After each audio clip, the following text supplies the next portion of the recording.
Hola, bona nit. Avui a l'Ibona Lletra entrevistarem Miguel Ángel Fernández Ordóñez, exgovernador del Banc d'Espanya. Ocupava aquest càrrec quan va esclatar la crisi financera del 2008, que va acabar amb la desaparició de les caixes i la concentració del sistema bancari espanyol en una desena d'entitats. Li preguntarem per qüestions d'actualitat, com l'últim increment del tipus d'interès que ha anunciat el Banc Central Europeu, que se situa al 4%, una nova pujada que té per objectiu controlar la inflació. Fernández Ordóñez defensa l'euro digital i la seva arribada a la ciutadania com el primer pas de la reforma econòmica més important del segle XXI. I també li preguntarem per la crisi del 2008 i el paper que va jugar el Banc d'Espanya en la seva gestió. Després ens acompanyarà Elham Saheb. Forma part de l'associació Dona, Vida, Llibertat, que els últims mesos ha organitzat concentracions a Barcelona per donar suport al moviment de protesta que s'ha estès a l'Iran després de la mort de Mahsa Amini. Parlarem de la situació que hi ha al país, on la repressió a aquesta revolta liderada per les dones ha provocat centenars de morts i milers de detinguts, i també de la història personal de l'Elham, que no ha tornat al seu país des que la guerra que va esclatar l'any 1980 entre l'Iran i l'Iraq va coincidir amb una estada de vacances que la seva família i ella feien a Barcelona. Per acabar, parlarem d'educació i de la gestió del temps amb els infants, amb Cristina de Sancha. A la xarxa se la coneix com a Marona de Colors i difon recursos, materials i activitats relacionats amb el creixement i l'aprenentatge. Aquest projecte va néixer com a blog. Mestra de professió, també és l'autora del llibre A ritme d'infant. Voldrem anar a poc i bona lletra.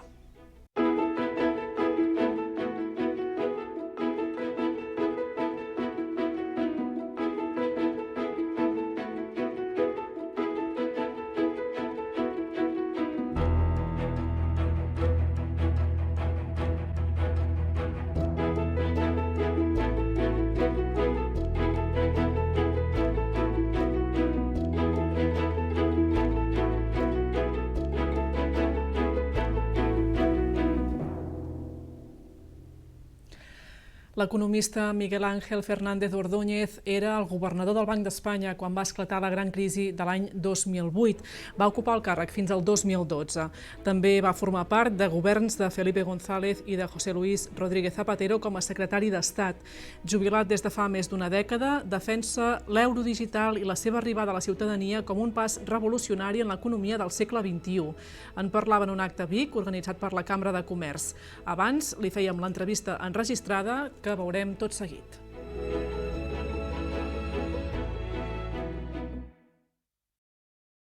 Miguel Ángel Fernández Ordóñez, gràcies per atendre'ns. Com està? Muy bien, gracias por estar aquí. Què fa ara? A què dedica el seu temps des que es va jubilar? Pues prácticamente todo el tiempo, digamos, laboral o trabajando al tema este del euro digital, todo el tema de la posibilidad de una reforma importante en el dinero y en la banca, ¿no? que ha explosionado, realmente ha explosionado en los últimos años con las criptomonedas, con bancos centrales estudiando el tema y en fin, pero también tengo mucho tiempo para mis nietas. O sea, dos pequeñitas y dos mayores, pero dos pequeñitas.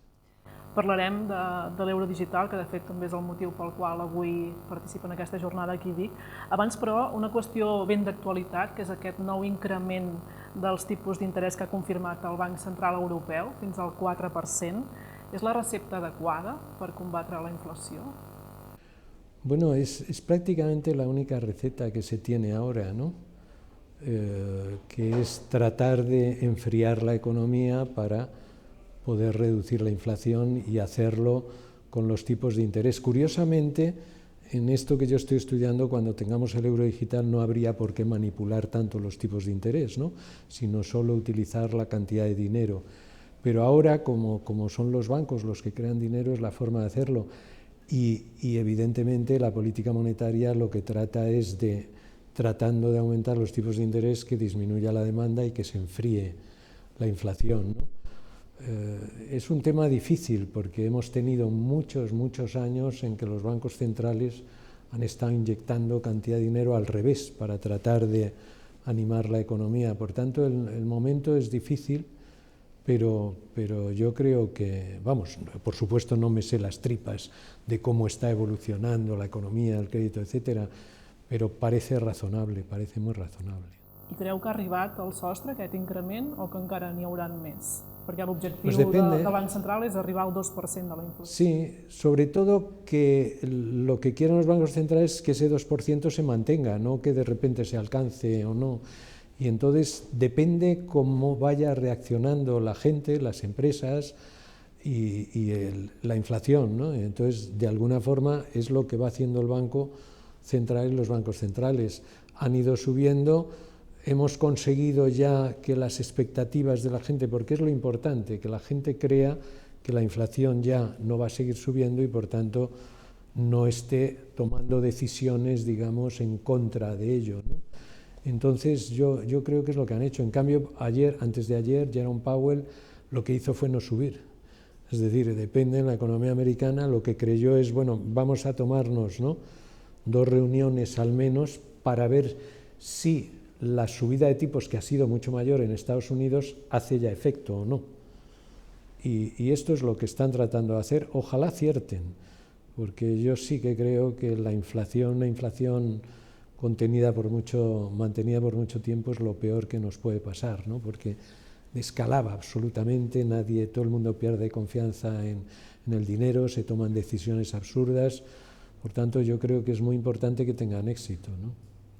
Dèiem això, que avui participa a Vic en un acte de la Cambra d'Osona sobre l'euro digital i els diners i els bancs del futur. Entenc que és difícil sintetitzar-ho en poques paraules, però quins són els grans canvis que poden arribar i com poden canviar els conceptes de diners i de bancs que tenim actualment? Ahora, en el corto plazo, lo único, digamos, que va a cambiar es que por primera vez los europeos van a poder, parecido a poner sus depósitos en el Banco Central. Es decir, el euro digital es ese dinero del Banco Central que ahora solo pueden utilizar los bancos, porque los bancos sí tienen acceso a hacer sus transacciones con dinero digital del Banco Central, lo vamos a poder hacer todos y las empresas. Eso a mí ya me parece un salto importantísimo, porque la diferencia del dinero digital emitido por el Banco Central y los depósitos bancarios, porque ahora el único sitio donde podemos tener dinero son los depósitos bancarios, es muy importante, porque esto es dinero que no puede fallar, mientras que los depósitos bancarios no son dinero, son promesa de que te devolveré dinero.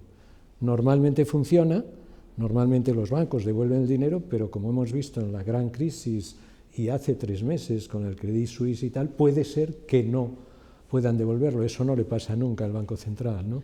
Entonces ese tema yo creo que al final va a ser muy, muy revolucionario en el sentido de que probablemente los bancos tengan que separarse y no ligar el resultado del crédito al dinero, sino por un lado hacer crédito y por otro lado dar servicios de pago con un dinero que es seguro. Esto, que parece muy sencillo y que es una revolución casi, y esto no es para mañana, pero una vez que se tenga el euro digital seguramente las cosas irán por ahí.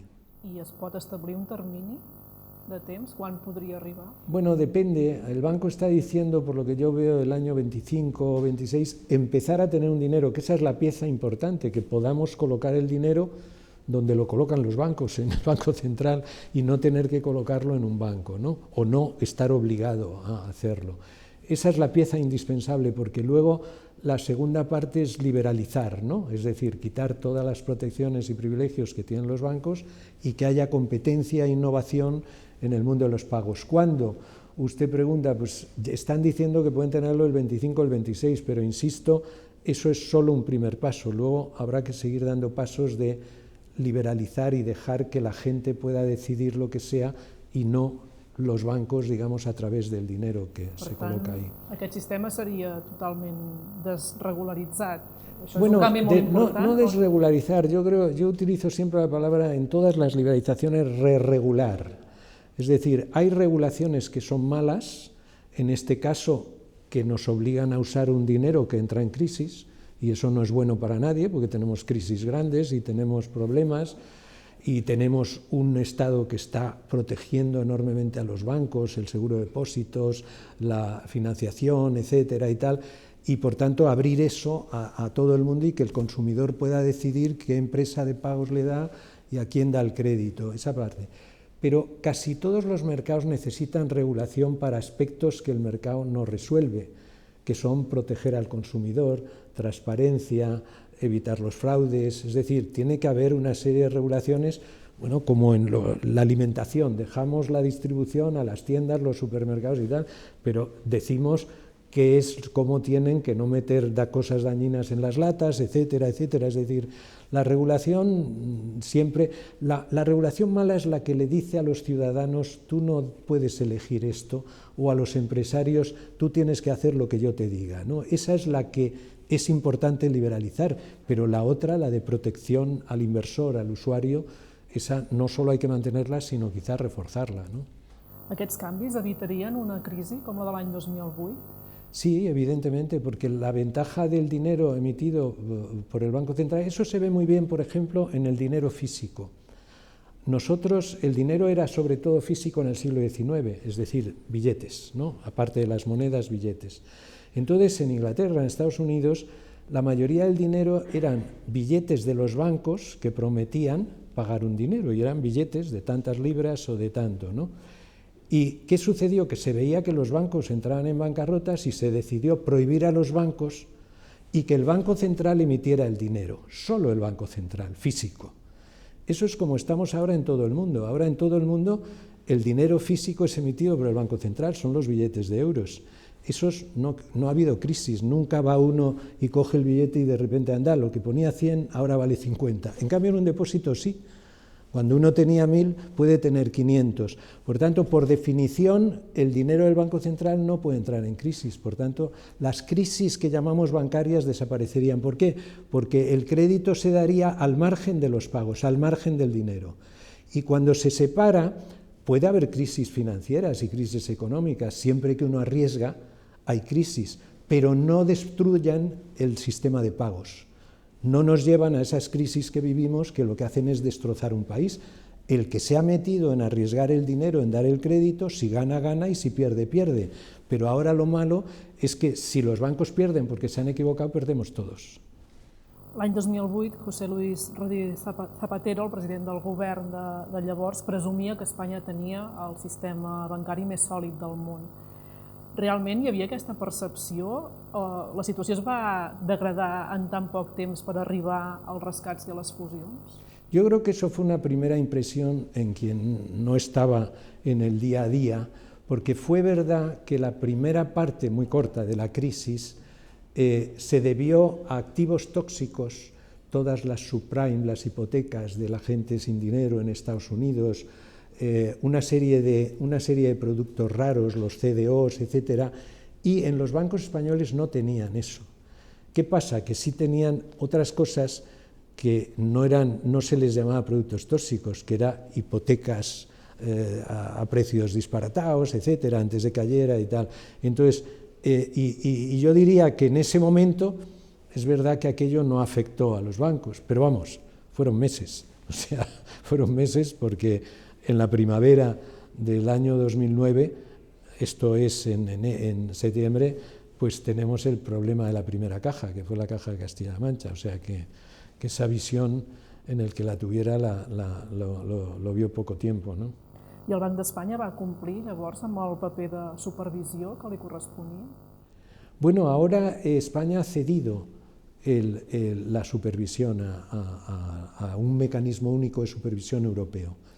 Es decir, el Banco de España ya no, lo que es, hombre, llamemos delegación, es decir, trabaja para el mecanismo de supervisión, los inspectores, etcétera y tal.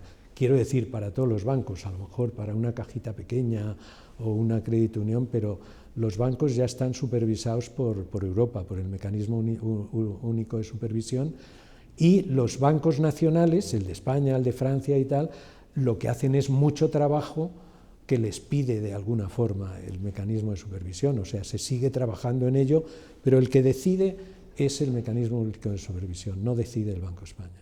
Però l'any 2008 qui decidia? El Banco de España. El Banco de España. I en aquell moment es va actuar correctament des del Banc d'Espanya? Vostè n'era el governador. Perdón? En aquell moment es va actuar, creu, correctament des del Banc d'Espanya? Bueno, Vostè n'era el hombre, governador. pues imagínese toda la gestión de la crisis. A mí me tocó totalmente, es decir, pero claro, aquello lo que hubo que hacer es lo que hicieron todos los países, cómo salvar a los bancos para no tener una catástrofe peor, ¿no? Y fue el tema. Bueno, pues en Alemania cayó el segundo banco, el Commerzbank, en Inglaterra cayó el primero, el Royal Bank of Scotland, y el tercero, Lloyds. En España los bancos grandes no cayeron porque cayeron las cajas, y como se actuó rápidamente para ayudar a las cajas, no se trasladó a los bancos grandes. O sea, porque a veces la gente dice, es que los bancos grandes no sufrieron porque el gobierno, porque era fundamentalmente el Banco de España, les ayudaba como supervisor, pero la gestión de la crisis y los fondos y todo lo hacía el gobierno. Lo que decidió fue ayudar, bueno, como en todos los países. O sea, en Estados Unidos se nacionalizaron los bancos, 700.000 millones de dólares se metieron, ¿no? Esto es lo que a mí, una vez acabado, me llevó a estudiar el tema y a decir, esto no puede volver a pasar, esto es terrible, ¿no? Y es por lo que al final entré en la vía esta del sovereign money, del euro digital y del CBDC, que es el que impide que eso vuelva a pasar. Mientras eso no pase, tendremos crisis pequeñas o grandes, pero seguiremos teniendo crisis. Ahora hemos tenido en los bancos regionales de Estados Unidos, y en el segundo banco, hi ha hagut dubtes, hi ha hagut, no? en el segundo banco pors más respecte al que podia importante passar. de Suiza, en el Credit Suisse, perdón.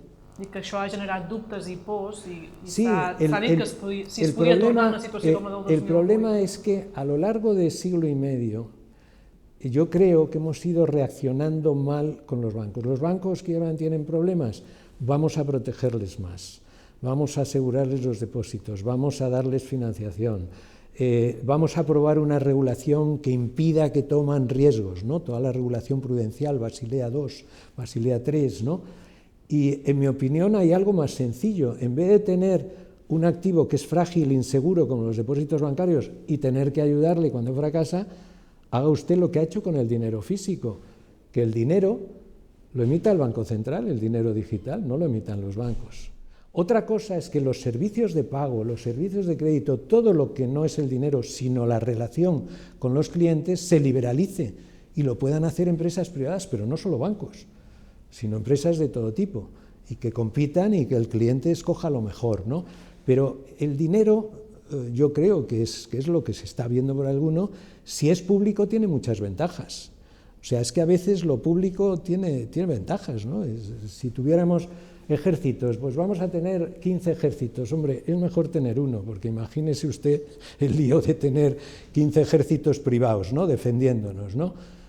La justicia, pues es una. El dinero tiene muchas ventajas en ser público y permite liberalizar los servicios, porque ahora todas estas medidas de ayudar a los bancos y protegerlos lo que hacen es que impiden la competencia. Entonces la ventaja es siempre, hay que acertar en dejar al Estado lo que sabe hacer bien, en este caso al dinero, y dejar a la empresa privada lo que sabe hacer bien, que es tratar con los clientes, prestar servicios, etc. Pero ahora tenemos una mezcla extraña, en que el dinero lo crean los bancos, lo emiten, son los depósitos bancarios, y en cambio el Estado está metiéndose a decirle a los bancos qué es lo que tienen que hacer. Es un disparate, ¿no? Hi ha massa poca competència en el sistema bancari actual, que han quedat 10 entitats a l'estat espanyol. Bueno, en los I han pagos, perdut els clients. vamos a ver, los bancos fundamentalmente hacen, aparte de muchas cosas, porque yo creo que lo bueno es que los bancos ya están descubriendo el hacer muchas cosas, ¿no? Gestión de patrimonios, etcétera, y están, digamos, avanzando en separarse, pero ahora los bancos se ocupan de servicios de pagos y de crédito. Entonces, en el crédito todavía hay alguna competencia, pero muy poca, porque es muy difícil competir con alguien que está tan protegido con el Estado, pero en los pagos hay un monopolio total, es decir, nadie puede hacer nada de pagos sin que pase por una cuenta bancaria. Ahí los bancos tienen competencia porque a veces no se dan cuenta de las cosas que quieren los clientes, y entonces hay un número de empresas que se llaman fintech, que están siendo muy activas, y aunque no compiten con tener depósitos, porque no pueden, lo tienen prohibido, pero sí compiten en dar servicios, sobre todo a empresas y tal, y eso lo sufren los bancos también, porque los bancos van mucho más lentos, ¿no?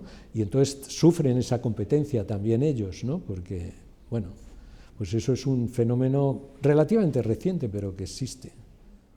Fa un temps vostè afirmava que les aspiracions d'independència de Catalunya eren el problema més important de l'estat espanyol.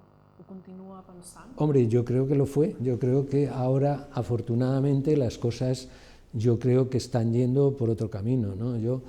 Vamos a ver, yo siempre pensé que lo mejor era hacer un estatuto pues muy descentralizado, y yo colaboré con Zapatero en hacer todo el tema de la financiación, etcétera y tal, ¿no?